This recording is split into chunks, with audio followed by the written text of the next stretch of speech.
They're demanding an apology, and they want it from the elite Sakura Miko of Hololive Japan, who by some calculations was the top female streamer of 2025 by hours watched, and just days ago held a stream in regards to horse racing. Around 2 minutes of the stream since cut out and becoming the topic of quote-unquote controversy. Miko during those 2 minutes being accused of sharing quote-unquote paywalled information from what is known as the Green Channel. This channel actually owned by the JRA, aka the Japan Racing Association. Miko at the time on stream simply relaying what she had heard, and that apparently being enough to set off a firestorm. Miko in the early morning hours now taking time to send out this lengthy tweet. Reading regarding the remarks made during the horse racing broadcast, we take very seriously the fact that we were not sufficiently considerate in some areas and have caused concern. We were late in sending this information because we had to confirm things with the management, but we want to let everyone know as soon as possible.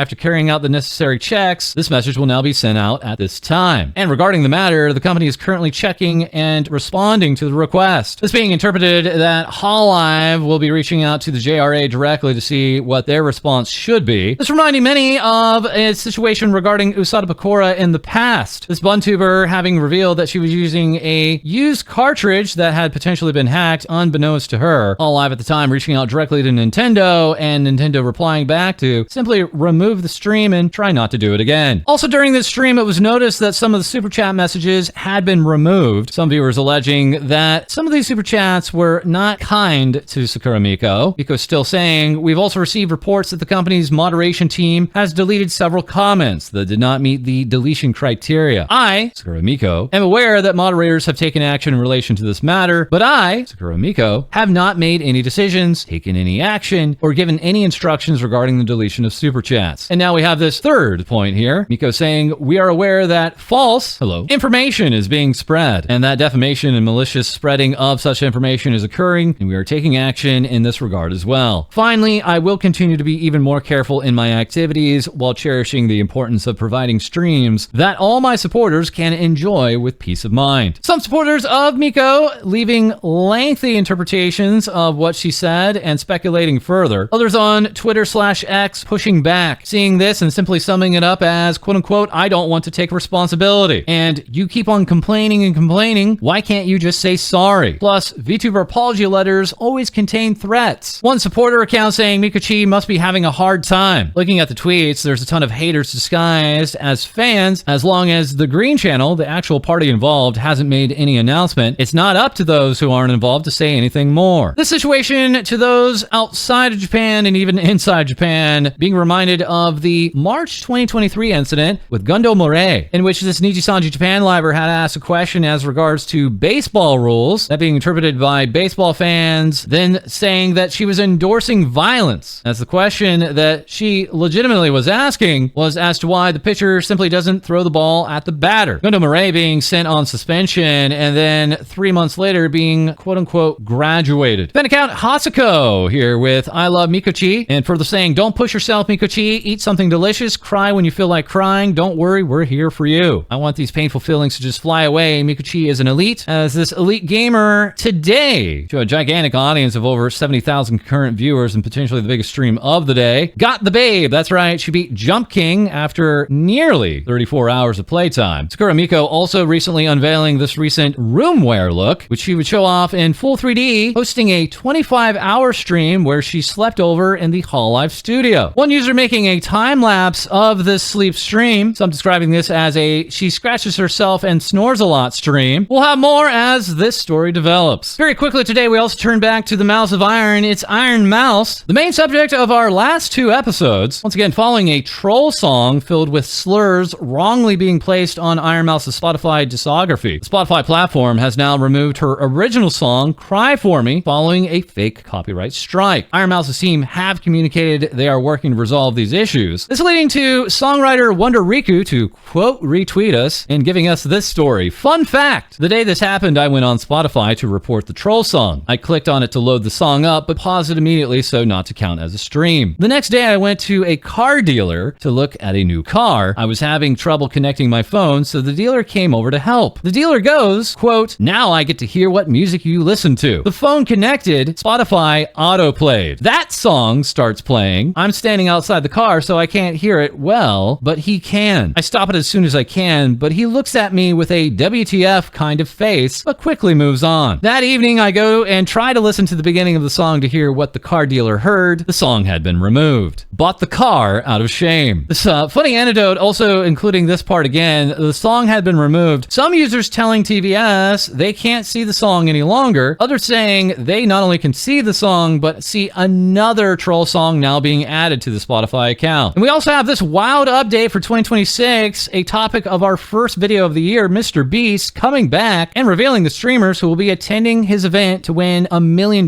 for their viewers. One of the winners of a similar event in the past for MrBeast being Jaden Animations. Jaden having been made plans to take that prize money and send as many people as possible to art school, enabling them to pursue their dreams in animation and other creative fields. These streamers now including Kai Sanat, iShowSpeed, XQC, Pokimane, Valkyrae, Tifu, Jinxie, Blackboy Max, Imaru, Stable Ronaldo, Cutie Cinderella, Adapt, Maya, Extra Emily, Rakai, Ludwig, The Burnt Peanut, and yes, ironmouse, who had been made the target by many other streamers on this list in the previous weeks. And as promised, we are back with day 2 of 2 of catching up with the Hololive Japan holiday festivities. Firstly, going back in regards to this announcement entitled Future Measures in Response to the Implementation of an Inappropriate NPC in Holoearth. Ah yes, HoloEarth, the gift that just doesn't stop giving. It being noticed by many players that one of the NPCs within Holoearth had a striking similarity and even what the NPC was saying to a very public figure from years ago. This public figure being an older gentleman in his mid-80s performing vehicular manslaughter, hitting both a mother and her younger daughter, those two unfortunately losing their lives, and even his passenger, his wife, being highly injured at the time. This gentleman having not even been arrested at the time of this incident, as it was later discovered that this individual was a quote-unquote social elite and leading into many discussions on social classism, but also leading to many seniors in Japan to hand in their driver's license, vowing never to drive again. Cover Corporation saying recently it was brought to our attention that the service we operate, Holoearth, included a character that could be interpreted as resembling a real individual. We'd like to once again apologize to our users and all parties involved for any discomfort or inconvenience caused by this matter. Since then, we've become aware that rumors and speculations, some of which we have deemed factually incorrect, have been circulating regarding this issue. Recognizing this has caused concern and inconvenience to our users and stakeholders, we would like to provide a detailed explanation of the events to date and the measures we'll take moving forward. The character in question was created using existing fashion items to promote diversity in avatar expression, and at no point during the creation process was it intended to depict a specific individual. We would like to reiterate that there was no intention to represent any particular person, this point being pushed back on a few individuals, remarking that what the NPC was stating was related to that social figure. Cover Corporation saying further, at the same time, we acknowledge that the circumstances make it difficult to dismiss the resemblance as a mere coincidence. During production, the teams responsible for characters and avatar design were separate, each working independently on the respective aspects, and there was no intention to design a character based on a real individual. The character concept was initially intended to represent a manager in the farming industry. However, at the time of implementation, in-application assets such as quote-unquote workwear were not yet available. As a result, readily available quote-unquote modern items were substituted, which contributed to the final appearance differing from the original concept. We've conducted a thorough review of all related information, timelines, and investigations involving relevant personnel. Based on this review, we have concluded that the character was not intentionally designed to resemble any individual. During version pre-release validation, the possibility the character might evoke the image of a real person was not identified, and the character was released as is. This oversight occurred because the verification process primarily focused on internal service consistency and checking for similarities with related services and copyrighted materials. The response being the removal of the character in question, providing this explanation and review of further future preventative measures. Saying further, we are aware of the rumors that have circulated regarding this response, some of which contain apparent discrepancies concerning the timeline of our discussions and decisions, so we consider them to be untrue. This as we turn back to the Hololive official card game, the subject of our episode last Friday, a 1-minute preview of new cards coming to the official card game, releasing back on December 18th, and then that 1-minute preview airing during their grand New Year's Eve stream, viewed by 2.5 million. That then getting the attention of numerous people saying that they were using AI animation during this preview. The Hololive official card game now giving us an update update. Remarking here, upon conducting a review of the production process for the preview, it has been verified that processes were used during the making of the preview that compromised the quality of the original illustrations due to internal management and confirmation procedures. And that's it. They're simply saying processes, at no point confirming if it was AI animation. Saying further, in light of this, the preview has been removed from all broadcast media, and we will continue to review and improve our video production management and confirmation processes to ensure a similar incident does not occur. Furthermore, we would like to reaffirm that the aforementioned video production methods that were identified to have been used for the preview were exclusively promotional video related methods and have not been used on any Hololive official card game illustrations whatsoever. So once again, the illustrations themselves, not AI artwork, but still highly suspected to be animated in AI. And as in regards to those Hololive New Year's Eve festivities, of course, we had the Grand Holo Countdown 2025 to 2026. This 22-song concert involving all the branches of Hololive and sponsored, as you can clearly see there on stage, Coca-Cola. That is just days before we had the graduation of Amane Kanata, one of the members of the HoloWitches group. That group also formerly having other members such as Sakamata Chloe and Murasaki Shion. Once those two members had graduated from Hololive Japan, they were substituted with other members within HoloJP. HoloWitches is now giving us this announcement. That being the conclusion of HoloWitches, saying the official manga, which has been serialized every other Wednesday, will conclude with episode 23 scheduled to be posted on Wednesday, January 14th of 2026. To everyone who has supported the Magical Girl HoloWitches project since May 2024 through its many forms of content, including manga, music, video works, programs, and more, we extend our heartfelt gratitude. With completion of the manga, activities related to the project will reach a stopping point. At present, there are no plans for a sequel to the official manga or for new music, video, or program production. That all said, they're going out with a bang. The completion having a celebration fair and pop-up at Gamers. That event happening on the last day of the manga, January 14th. Kanata now gone from HoloJP, but we were given information that this was one image you may not have seen. Originally intended for a thumbnail, but Kanata giving this a second thought and saying to her viewers, perhaps the image of her smiling with the double peace signs was not a good idea. If you know, you know. This idol VTuber releasing numerous songs before her graduation day after day, either in groups, in duets, or on her own. It originally being communicated that her final cover would be this of King, and then days later we get even more uploads, the last being from 1 week ago, that being a solo live version of Shiny Smiley's story. And you do still have time to get a hold of her Blu-ray, that from her first solo live lock-on, complete with a deluxe booklet, keychain, and reproduced message. As lastly, her graduation merch is still available until January 13th. That once again including acrylic panel, acrylic stands, voice keychain, and certificate. As then afterwards, also celebrating was Watame, this sheeptuber celebrating her 6th anniversary with new merch, including a rubber mat, acrylic clip badges, a plushie calendar, and smartphone standee. Watame releasing another new song, Our Riddle, featuring guests such as Sakura Miko, Oshimachi Suisei, Shirakami Fubuki, Azora Subaru, and even Shigere Ui. And speaking of Suisei herself, also releasing a brand new music video, this time last month, now reaching over 1.1 million plays and also appearing on television. While also today releasing yet another music video, that being for Shoot for the Moon. Members such as Yuka Hanalami also rounding out the year with a brand new look. Some saying that she's been nerfed, but she's still an One-san all the same. Also over the holidays, Hololive joining the Comic Market 107 event, promoting their upcoming March event, Hololive Super Expo 2026, and of course, Hololive 7th Fest. As tomorrow, the big reveal coming on January 8th will be for Hololive Dreams. This reveal show being attended by Lami, Iris, Husei, and Sora is currently described by Hololive as a mobile game. And of course, with the new year, we have New Year outfits for both those within Regloss and also those within Flowglow. The Regloss group at the beginning of the year releasing a brand new cover music video, as the girls also in Flowglow would release their own cover song the same day. Hololive Production letting us know also Flowglow has an official TikTok account launched and asking to please follow and check it out. Flowglow not only releasing their 1st anniversary voice pack, but also releasing a brand new acrylic panel that alongside Regloss. This past weekend on January 3rd, lots of fans also rocking out with Tokyo Tower. That's right, Tokiyama Toa is here with Rock Festa, featuring numerous guests inside and outside alongside of Hololive, including guests from Brave Group. So we're also taking this time to release a brand new single. This working as an opening theme for a TV anime, all while celebrating her 6th anniversary with merchandise. And among that merch set was the fabled Matching with Toa tracksuit. That design inspired by her Telltale main outfit. Numerous overseas fans also checking out her YouTube page and finding a surprise. The YouTube channel name and description now also have English and Korean translations depending on your own language settings. This user saying it's very heartwarming to see Toa-sama always show her love for all her fans. This as Capcom has turned around 360 and are big fans of Hololive, hosting Hololive yet again at the Capcom store, complete with these Monster Hunter collaboration plushies that keep going out of stock and are time and time again being reported as going back in stock. So while Hololive Fantasy, aka the 3rd generation of Hololive Japan, has released their single, I Love You, one of those members of course being Usada Pokora, now herself doing a collaboration with Family Mart. Lottery goods for her available until January 26 at all participating locations. Pokora enjoying a hot chicken and refreshing Coca-Cola on Christmas Day, once again making up for her cold chicken incident from years ago in which she had skipped a Christmas stream. This being a taboo for some in Japan, some viewers saying that if your Oshi skips streaming on Christmas Day, they're out with their boyfriend, as once again Christmas Day is seen as a romantic holiday in the land of Japan. Core making this a big event on the day of Christmas and inviting numerous other Hololive members throughout various branches to an audience of over 125,000 viewers. And also finding time to gift this over to Laplace